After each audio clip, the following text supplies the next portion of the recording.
It's actually the people around the whole world logging onto Netflix last night to find not one, not two, but 3 episodes from the new Harry and Meghan documentary. And after years of speculation, we got to hear their side of the story, their relationship, and also what happens beyond. William did not hesitate. He did not delay, consult, or soften. He read the appeal, picked up the pen, and wrote the word that changed everything. Denied. That single decision, personal, precise, and delivered without warmth, landed inside the most watched family in the world like a door being slammed in slow motion.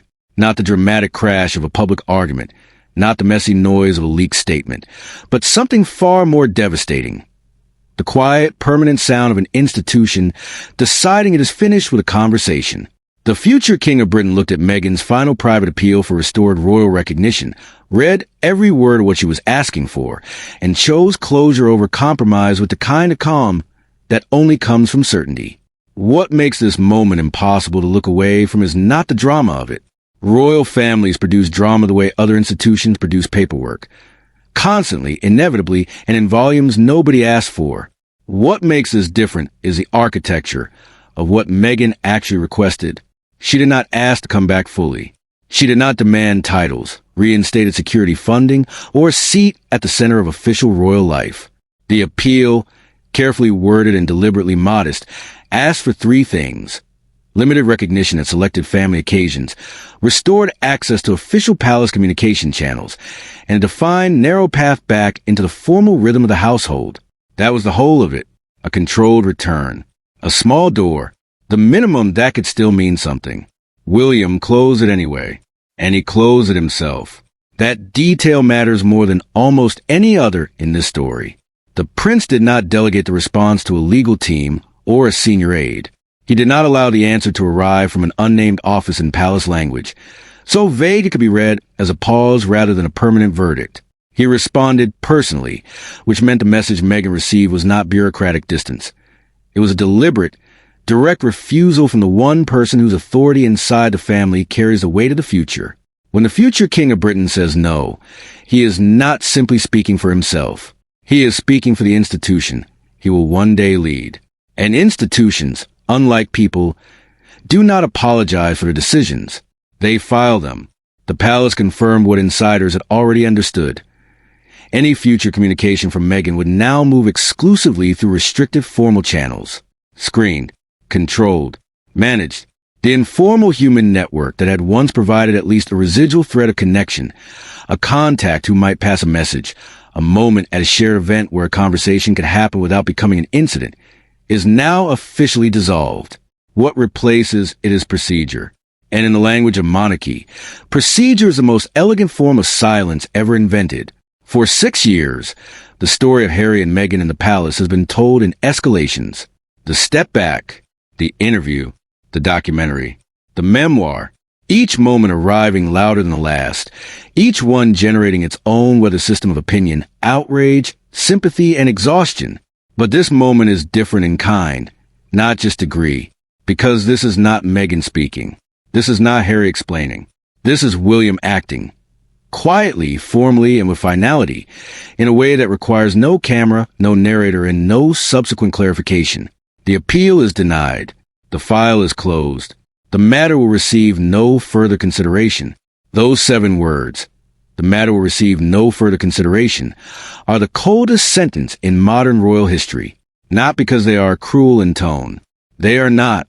They are impeccably formal, professionally measured, and entirely without malice in their surface. But their meaning beneath that surface is absolute. It does not say wait. It does not say not now. It says the question itself is finished. And in a family where what is left unsaid has always carried as much weight as what is spoken, a sentence that removes all future possibility is not the end of a chapter. It is the end of the book. A single word from a future king just rewrote the rules of the most watched family drama on earth. That word was not delivered in anger, not leaked through a palace insider, not softened by diplomatic language or a carefully timed press release. It arrived as a formal denial, stamped with the quiet authority of a man who has decided that the monarchy's future matters more than its past, and it landed on Meghan, Duchess of Sussex, with the weight of something permanent. William, Prince of Wales and heir to the British throne, personally reviewed Meghan's final private appeal for restored royal access, and his answer was no. Not pending. Not under review. No. What makes this moment different from every other chapter of the Sussex saga is the nature of the request itself. This was not Meghan asking to return to full royal duty, not a demand to reclaim titles or reinstated security funding, and not a bid for the kind of headline-generating official role she once held. According to sources familiar with the situation, this appeal was deliberately modest. It asked for limited recognition at selected family occasions, restored access to official palace communication channels, and a narrow, carefully defined path back into the working rhythm of the royal household. It was, by any reasonable measure, the smallest possible door Meghan could have knocked on, and William closed it completely. To understand why that decision carries such historic weight, it helps to understand what royal access actually means in the context of the British monarchy. Access is not simply an invitation to a birthday party or a seat at a Christmas table. Inside the institution, access is the formal acknowledgement that a person belongs to the official circle. It determines who receives briefings, who is permitted into restricted palace spaces, and who is seen, both by the public and by the institution itself, as a legitimate member of the family. When a senior royal is denied access, the message is not whispered. It is written into the permanent record of the household. Meghan's appeal, had it been accepted, would have represented a crack in the wall. William's refusal mortared that wall shut. The timing carries its own meaning. Royal historian Robert Lacey, author of Battle of Brothers, has documented at length how the relationship between Harry and William deteriorated not in one explosive argument, but through a series of accumulated fractures, each one small enough to excuse, each one together forming something irreparable. The final appeal, arriving years after the Sussex departure, was effectively Meghan's attempt to stop the fracturing at its current point and prevent it from becoming absolute. The response she received confirms what many insiders had privately feared for some time. The fracture is now structural. It is not a crack in the foundation. It is a foundation itself, rebuilt around a different design. Those close to the palace described the weeks before the denial as a period of quiet tension. The appeal had moved through formal channels, reaching William's office not as a casual message, but as a documented request requiring a documented response. That process alone said something about the state of relations. A family that communicates normally does not require formal channels to ask about recognition at a shared occasion. The very machinery that processed Meghan's appeal was evidence of how far things had gone. And when William chose to respond personally, rather than delegating the answer to a palace aide or legal representative, he was making a statement inside the statement. This was not bureaucratic distance. This was a deliberate choice. Sources with knowledge of the situation indicate that a specific incident in the weeks before the denial played a significant role in hardening William's position. A private reception connected to a children's charity became the setting for an exchange that, though not public, found its way into an internal palace summary document. Meghan, attending the event, reportedly challenged a palace aide about the prioritization of Catherine, Princess of Wales, at the event, specifically questioning whether Catherine was being deliberately placed at the center of official occasions while Meghan was being kept outside. The concern escalated when the Wales children, George, Charlotte, and Louis, were drawn into the framing of the conversation. That detail, preserved in the formal reception summary, changed the temperature of the appeal file entirely. A request for limited recognition was now linked, in palace records, to pressure involving the future heirs of the throne. Catherine's response to hearing the account was described by those present as very still. The princess said nothing dramatic, made no immediate demands, and offered no visible outburst. But her stillness communicated something that words would only have diminished. She understood immediately that this was no longer a conversation about Meghan's place at family gatherings. It had become a conversation about the boundary around her children, and in the vocabulary of the royal family, where what is left unsaid carries as much meaning as what is spoken. Her silence was an answer that William was already reading before he sat down to write his own. William had been carrying the growing weight of this decision for some time.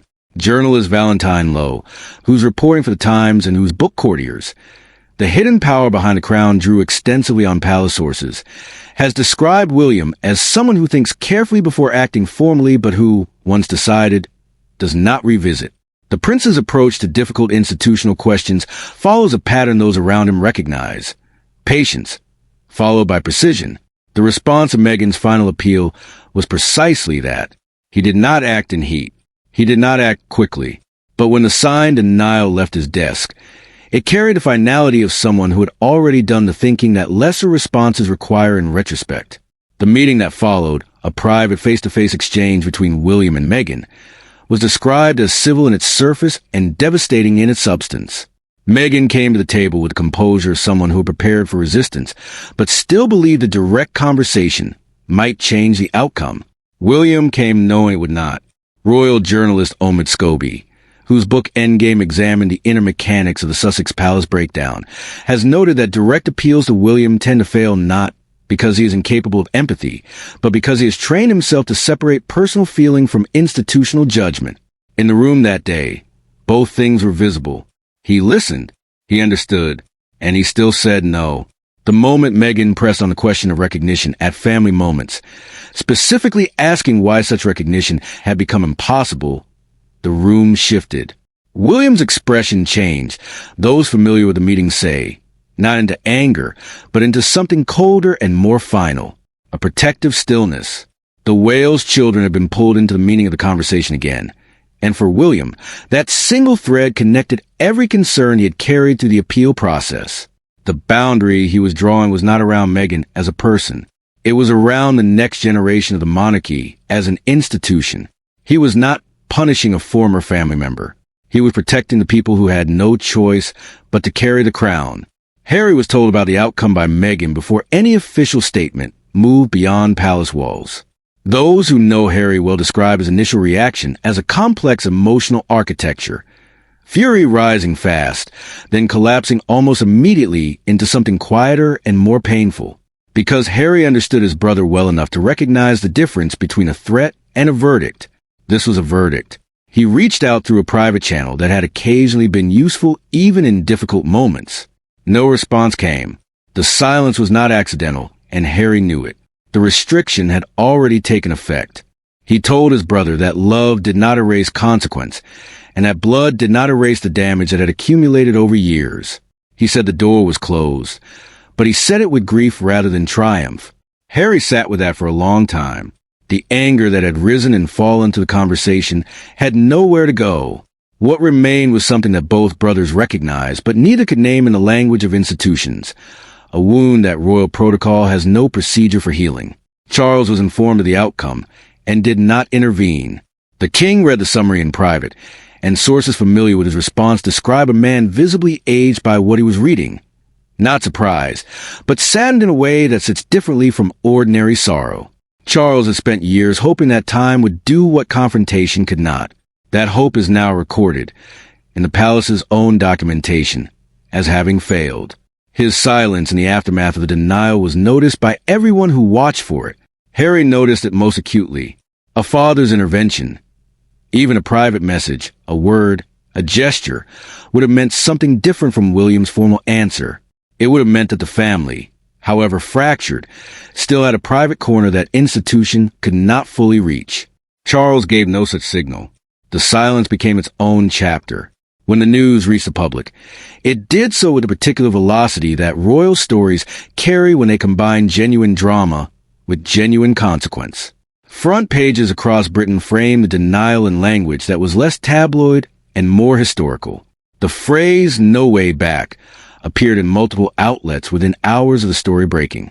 Royal correspondent Richard Palmer, whose decades of covering the palace give him a particular insight into how the institution frames its own decisions, noted that the palace confirmation, stating that future requests would be handled through formal channels only, was phrased with unusual directness. The word "only" carried the weight of the entire statement. Public reaction divided along now familiar lines, though with a notable shift in tone. Those who support Meghan describe the decision as disproportionate, a woman asking for limited recognition and receiving instead a locked door. They pointed to the disparity between the modesty of the request and the finality of the response. Those who support William's position saw something different. A future king finally drawing a boundary that the institution has needed for years. Not cruelty, they argued, but clarity. The The monarchy functions on the credibility of its own rules, and every soft exception creates pressure for more. William had chosen the institution over sentiment, and for a significant portion of the British public, that was not a failing, but a feature. What neither side fully accounts for is the private cost that sits beneath the public story.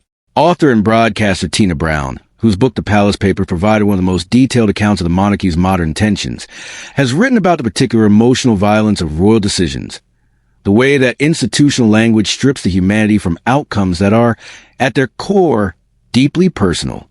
The denial of Meghan's appeal is a document. It will be filed, referenced, and eventually archived. But inside that document is a woman who asked to be recognized, a man who chose not to recognize her, a brother who felt the refusal as his own, a father who could not bring himself to overturn it, and a princess who understood that the decision was protecting her children and grieved the fact that it had to. That is not a palace statement. That is a family in pain, recorded in formal language because no other language was available to them. The legal dimension of the aftermath adds another layer of complexity.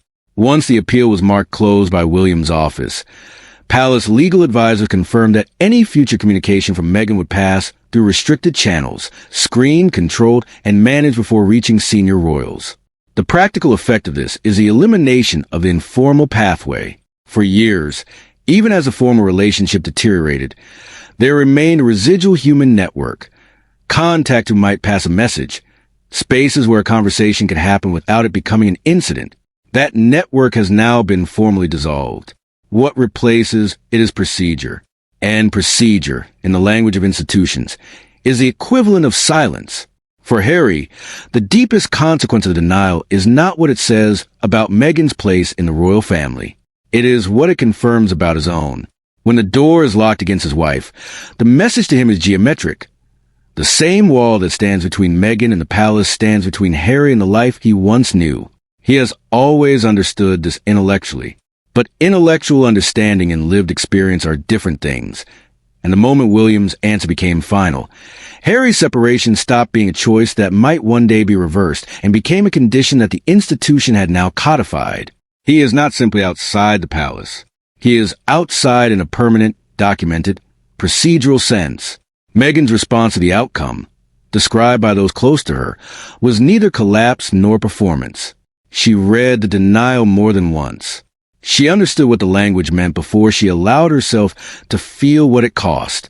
And what it cost was a last working belief that a narrow, carefully worded request might still find a way through machinery that had rejected larger ones. That belief is gone now. What remains is clarity, painful, complete, and strangely liberating in a way that only the end of uncertainty can be. She knows where she stands. The palace has made sure of that. William, in the days after the meeting, was described by those around him as carrying the decision without visible regret, but with visible weight. He had not acted impulsively. The institution that produced this moment did not arrive here suddenly. It arrived here through accumulation, through years of small decisions, quiet withdrawals, formal silences, and the gradual replacement of human connection with procedural distance. To understand William's denial of Meghan's final appeal, you have to understand that the palace does not make irreversible decisions impulsively.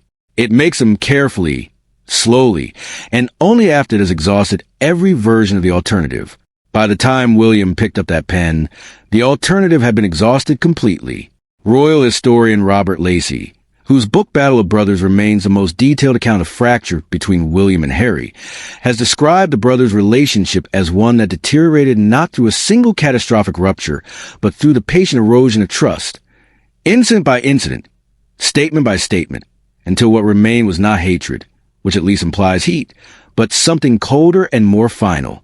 Indifference dressed in institutional clothing. By the time Meghan's appeal landed on William's desk, the erosion was complete. There was no trust left to appeal to. There was only process. And process, inside the British monarchy, is not neutral. It carries intention. When an appeal is routed through formal palace channels rather than handled through the residual human networks that once connected the Sussex household to main family, that routing is itself a message. It says the relationship has been reclassified. It says what was once personal is now procedural. It says the palace no longer sees this as a family matter requiring family handling. It sees it as an institutional matter requiring institutional resolution. And institutions resolve things not with warmth but with documentation. The documentation that followed Meghan's appeal was precise. A formal reception summary from a private charity event, weeks before the denial, had introduced language into the appeal file that changed everything. The phrase that altered the record was simple and devastating in equal measure: continued pressure around family access. Once those words were attached to Meghan's appeal, the file stopped being a request for recognition and became something the palace legal team was obligated to treat as a pattern of behavior rather than an isolated ask. Patterns, in institutional logic, require responses that prevent repetition. William's denial was that response. Catherine understood the geometry of the decision before William had finished making it. The princess had heard the account of the charity reception exchange, had processed what it meant for the boundary around her children, and had gone still in a way that communicates more than noise ever could. She did not ask William to be harsh. She did not need to. She simply allowed him to see in her stillness what was at stake. George, Charlotte, and Louis are not simply her children. They are the future of the institution she married into, the next generation of a crown that survives by protecting its own continuity. Any pressure that reaches them does not stay personal. It becomes political. It becomes historical. William saw that, and the hesitation he'd been carrying dissolved. What followed was a kind of quiet, decisive action that defines how William operates at his most serious. No press briefing preceded it. No senior aide was dispatched to soften the ground. The prince reviewed the file, considered the meeting that had already taken place, weighed the cost against the alternative, and signed a response that contained no ambiguity and offered no pathway forward. The appeal was denied. The file was closed. Future communication would move through restricted channels only. 3 sentences. The most consequential 3 sentences the palace has produced in years. Harry learned the outcome from Meghan's face before he learned it from her words. He attempted contact through a private channel that had occasionally remained open even during the worst periods of the estrangement. The channel did not respond. He tried William directly, reaching past every layer of palace protocol to ask his brother, man to man, whether anything could still be reconsidered. William heard him out completely, and then, with the grief of someone who has already paid the emotional price of decision before announcing it, he said no one final time. The palace had spoken. The future king had decided, and the silence that followed was louder than anything that had come before it. He had not acted cruelly. He had acted with a full awareness of what the refusal would mean for everyone involved, and he had chosen it anyway because the alternative, a soft exception, a narrow door, a small concession, carried risks he was no longer willing to accept on behalf of the future he has sworn to protect. That is not the behavior of a vindictive man. It is the behavior of someone who has decided to be a king before he has actually become one. The monarchy that emerges from this moment is not the same institution that existed before the Sussexes stepped back in 2020. It is sharper, more procedural, less comfortable with the ambiguity it once managed through informal human contact. William has sharpened it. The Meghan appeal and its denial are not simply a chapter in the Sussex story. They are a blueprint for how the future king intends to handle pressure that comes too close to the people and the principles he considers non-negotiable. The answer, it turns out, is the same every time. Clearly, formally, finally, no. And in that single syllable, the shape of the next monarchy is already visible.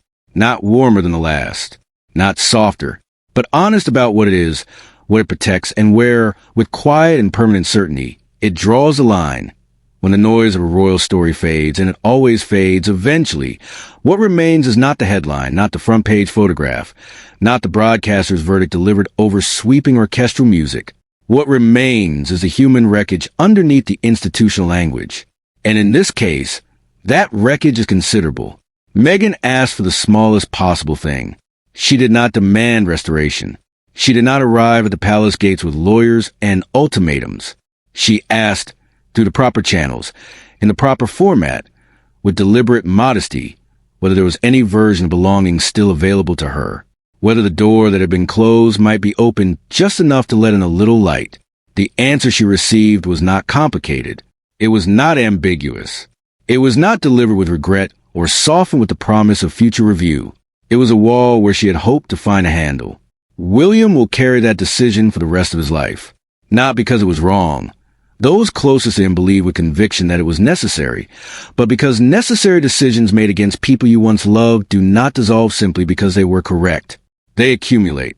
They sit in the quiet moments, in the spaces between public duty and private feeling, in the small hours when kings and future kings are simply men trying to reconcile what they had to do with who they wanted to be. William chose the institution.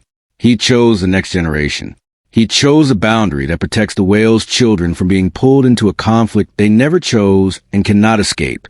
Those were the right choices by every measure the palace recognizes. And they cost him something that no official document will